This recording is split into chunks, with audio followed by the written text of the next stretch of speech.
नमस्कार, मैं रणविजय आपके YouTube channel school study point पे हार्दिक स्वागत करता हूं आप सबका। और आज मैं जो टॉपिक कराने जा रहा हूं ये ज्योग्राफी का टॉपिक है और नाम है पृथ्वी की गतियां। पृथ्वी की गतियां, मोशंस ऑफ द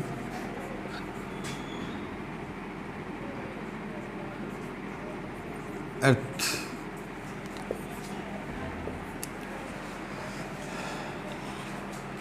पृथ्वी की दो गतियां हैं। कितनी गतियां हैं? पृथ्वी की दो गतियां हैं। एक घूर्णन, जिसको हम दैनिक गति के नाम से भी जानते हैं। दैनिक गति, ये पृथ्वी की दैनिक गति है। और दूसरी परिक्रमण गति,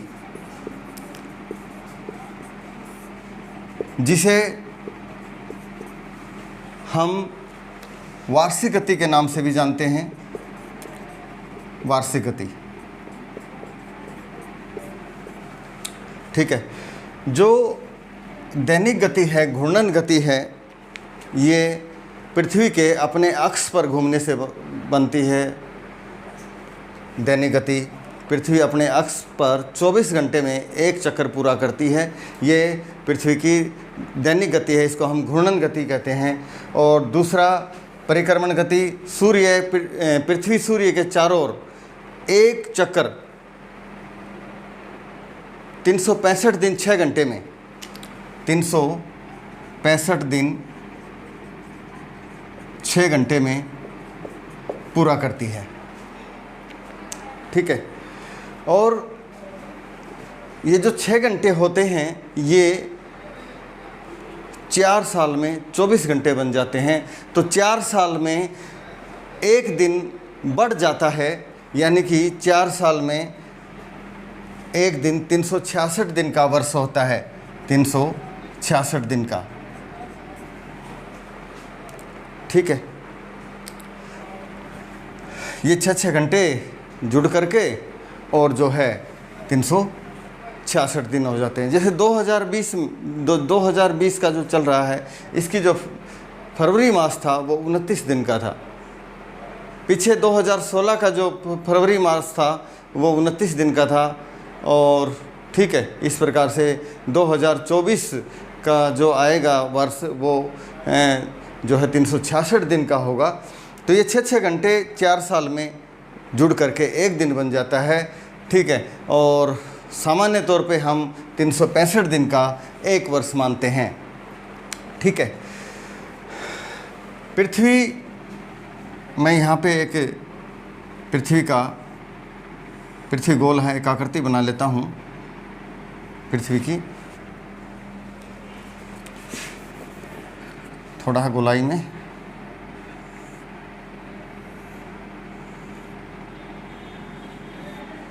ठीक है, तो ये इस प्रकार से गोल आकृति जैसे पृथ्वी की होती है।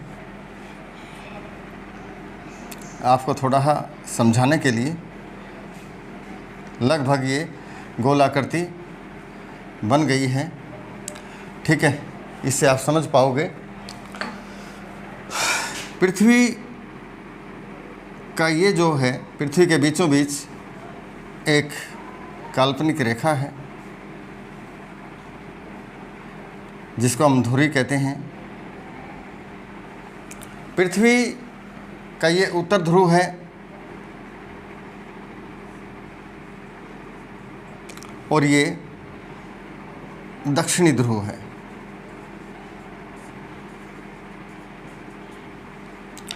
ये पूर्व दिशा है और ये पश्चिम दिशा है, ठीक है। आप समझ पा रहे हैं? ये जो पृथ्वी का अक्ष जो है, ये पृथ्वी का अक्ष उत्तर दक्षिण, ये 66.5 डिग्री के कोण पे झुका हुआ है। पृथ्वी का अक्ष 66.5 डिग्री पर झुका हुआ है, ठीक है। दैनिक गति जो होती है पृथ्वी की 24 घंटे में अपने अक्ष पर 24 घंटे में अपने आप में पृथ्वी एक चक्कर पूरा करती है। ठीक है, इससे क्या होता है, घूर्णन गति से, दैनिक गति से दिन और रात बनते हैं और दिशाओं का ज्ञान होता है, हमें दिशाओं का ज्ञान होता है। और जो वार्षिक गति होती है, वार्षिक गति में क्या होता है, ऋतु परिवर्तन होता है। वार्षिक गति में ऋतु परिवर्तन होता है, ऋतुएं बदलती हैं। ठीक है, अब जो पृथ्वी जो है, जो 66.5 अंश के कोण पे जो झुकी हुई है, इसके जो बीचों बीच है ये विषुवत वृत्त है। क्या है, विषुवत वृत्त, विश्व भी इसको बोलते हैं, विषुवत वृत्त। ठीक है, इसको भूमध्य रेखा के नाम से भी जानते हैं। ठीक है, इसके 23.5 डिग्री, इसके उत्तर में 23.5 डिग्री पर यह कर्क रेखा है।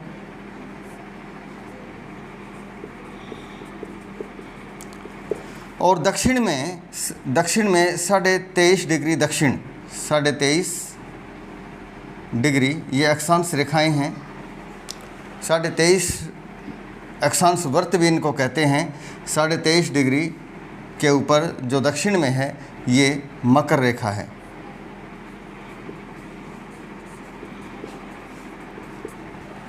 ठीक है, आपको बता दें कि सूर्य की किरणें जो हैं इसके ऊपर, पृथ्वी के ऊपर जब सीधी पड़ती हैं तो कर्क रेखा और मकर रेखा के मध्य जो पृथ्वी है, यहाँ जो जलवायु है वह उष्णकटिबंधीय जलवायु है। कैसी है, उष्णकटिबंधीय जलवायु, उष्णकटिबंधीय जलवायु। ठीक है, और इस भूमध्य रेखा के, इस विषुवत वृत्त के 10 डिग्री उत्तर, 10 डिग्री दक्षिण, ये यहाँ पर जो क्षेत्र है, यहाँ पर जिस प्रकार का जो एरिया है वो भूमध्य रेखीय क्षेत्र कहलाता है। 10 डिग्री उत्तर, 10 डिग्री नीचे। अक्षांश रेखाएं हैं ये, इनकी संख्या 180 है। भूमध्य रेखा, ये दूसरी जो देशांतर रेखाएं हैं जो उत्तर से दक्षिण हैं, इनकी संख्या 360 है। तो ठीक है, जो पृथ्वी जब घूमती है, पृथ्वी के एक समय में जो है, जो विश्व है, जो ये विषुवत वृत्त है, इसका आधा भाग सूर्य के सामने होता है, वहाँ दिन होता है, और आधा भाग जो है पीछे होता है पृथ्वी का, वहाँ रात होती है। तो हमेशा जो विषुवत जो वृत्त है वो आधा सूर्य के सामने होता है, और सूर्य के सामने होता है वहाँ दिन होता है, आधा जो है पीछे होता है जहाँ रात होती है। अब जो पृथ्वी चक्कर लगाती है सूर्य के चारों ओर, ये सूर्य है, सबसे सूर्य सौरमंडल का तारा, ठीक है, जिससे सभी ग्रह ऊष्मा प्राप्त करते हैं। और जो पृथ्वी सूर्य के चारों ओर घूमती हुई इस प्रकार से सर्कल में चक्कर लगाती है। थोड़ा सा मैं अंडाकार, सूर्य के चारों ओर पश्चिम से पूर्व किस प्रकार से घूमती है पृथ्वी, पश्चिम से पूर्व। घूमने की जो दिशा है पृथ्वी की, पश्चिम से पूर्व है। ये पूर्व है और ये पश्चिम है। कभी पृथ्वी यहाँ होती है, कभी पृथ्वी यहाँ होती है, यहाँ होती है, यहाँ होती है। तो यहाँ पृथ्वी है तो नज़दीक है सूर्य के, यहाँ दूरी है, ठीक है। निकट है तो यहाँ पर जो गर्मी की ग्रीष्म ऋतु होती है, ग्रीष्म ऋतु होती है, और यहाँ दूर होती है सूर्य से तो क्या होती है, ठंड की ऋतु होती है, ठीक है। अब जो ये पृथ्वी सूर्य के चारों ओर चक्कर लगा रही है दिन रात, आपको बता दें कि सूर्य का जो चक्कर लगा रही है, जिस स्पीड से लगा रही है, कितनी दूरी तय कर रही है, ये मैं आपको बता दूं। ये लगभग जो है प्रति घंटा 1,00,000 किलोमीटर की दूरी तय करती है। प्रति घंटा 1,00,000 किलोमीटर की दूरी जो है तय करती है। ठीक है, अब आपको बता दें, ये सूर्य के चारों ओर जो घूमना होता है इसे परिक्रमण गति कहते हैं, इसको वार्षिक गति भी कहते हैं। ये 365 दिन 6 घंटे में एक चक्कर पूरा करती है। और जो घूर्णन है, दैनिक गति, पृथ्वी अपने आप में भी घूम रही है। ठीक है, और ये जो इसका अक्ष है ये तिरछा है, मैं आपको बता दूं। ठीक है, और 21 जून को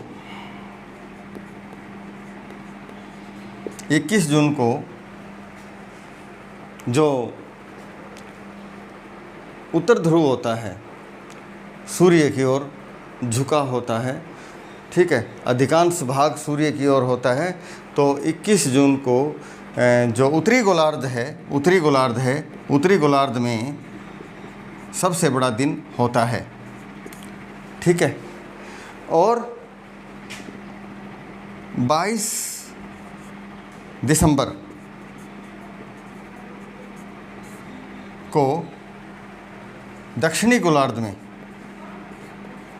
जब दक्षिणी गोलार्ध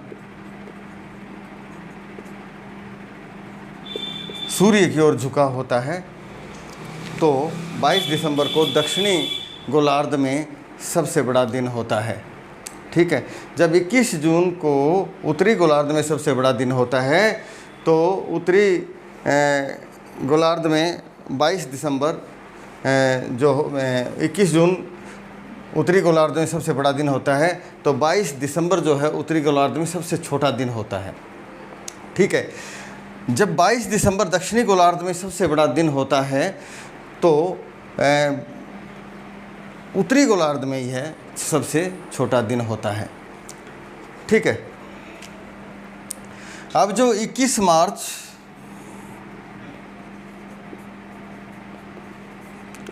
और जो 23 सितंबर की स्थिति है,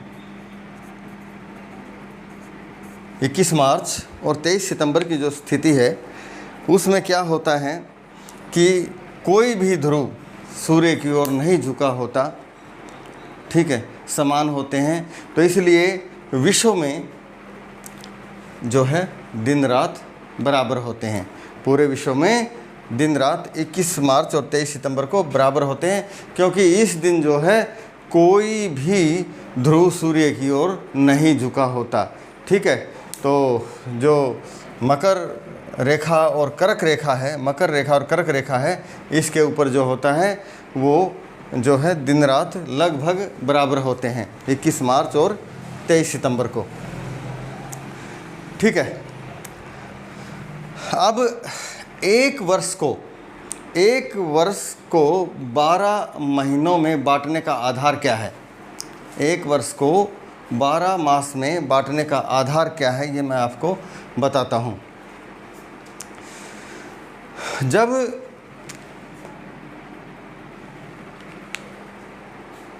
पृथ्वी घूमती है सूर्य के चारों तरफ, तो ये 12 तारामंडलों में से गुजरती है।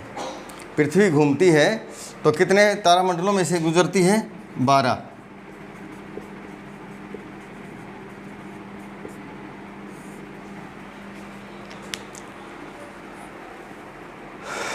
पृथ्वी जब सूर्य के चारों ओर चक्कर लगाती है तो 12 तारामंडलों में से गुजरती है। तो इन 12 राशियों में से एक राशि में गुजरते समय 30 दिन का समय लगता है। सूर्य को एक राशि में कितने दिन रहता है? लगभग 30 दिन। एक राशि में से निकलने के लिए पृथ्वी को कितना समय लगता है? लगभग 30 दिन का समय लगता है। तो इसी आधार पे जो 12 तारामंडल हैं, 12 राशियां हैं, तो उसमें से एक राशि में से 30 दिन लगते हैं। तो इस प्रकार से जो ये समय जो है इस आधार पे महीने, एक वर्ष में महीने बनाए गए राशि के हिसाब से, तारामंडलों के हिसाब से। ठीक है, तो ये दैनिक गति और वार्षिक गति के बारे में मैंने आपको बताया। तो एक होता है उत्तरी अयानात, एक होता है दक्षिणी अयानात। तो जो उत्तरी अयानात होता है तो उसमें जो है बसंत ऋतु होती है। तो जो दक्षिणी अयानात तो होता है तो उसमें वहाँ पतझड़ ऋतु होती है। और दक्षिणी अयानांत में जब बसंत होती है तो उत्तरी अयानांत में पतझड़ की ऋतु होती है। तो इस प्रकार से दैनिक गति और वार्षिक गति के बारे में मैंने आपको बताया। ठीक है, और किस प्रकार से कितना समय लगता है सूर्य के चारों तरफ चक्कर लगाने में, और उत्तरी गोलार्ध में कौन सा बड़ा दिन होता है, दक्षिणी गोलार्ध में कौन सा बड़ा दिन होता है। तो ये सब मैंने बताया आपको। तो मैं उम्मीद करता हूँ ये सब आपको समझ में आया होगा। ठीक है, और यदि ये आपको समझ में आया है, पसंद आया है, तो आप इसको लाइक व शेयर ज़रूर कर देना। नमस्कार।